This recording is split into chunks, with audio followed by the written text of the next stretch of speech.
শূন্য পদে নিয়োগসহ 4 দফা দাবিতে মেডিকেল অ্যাসিস্ট্যান্ট ট্রেনিং স্কুল শিক্ষার্থীদের সচিবালয়ে অভিমুখে লং মার্চ ছত্রভঙ্গ করতে লাঠিচার্জ ও সাউন্ড গ্রেনেড নিক্ষেপ করেছে পুলিশ।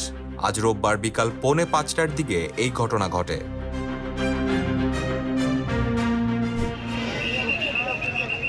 প্রত্যক্ষদর্শীরা জানান, ম্যাটস শিক্ষার্থীদের 5 সদস্যের একটি প্রতিনিধি দল সচিবালয়ে বৈঠক করছিল। সেই সময় শাহবাগ থেকে আন্দোলনকারী শিক্ষার্থীরা বিক্ষোভ মিছিল নিয়ে সচিবালয়ের উদ্দেশ্যে রওনা হন। পথে শিক্ষা ভবনের সামনে গেলে তারা সড়কের এক পাশে পুলিশের ব্যারিকেড দেখে অপর পাশে চলে যায়। সেখানে পুলিশের সঙ্গে তাদের ধস্তাধস্তি হয়। পরে তাদের ছত্রভঙ্গ করতে পুলিশ লাঠিচার্জ ও সাউন্ড গ্রেনেড নিক্ষেপ করে।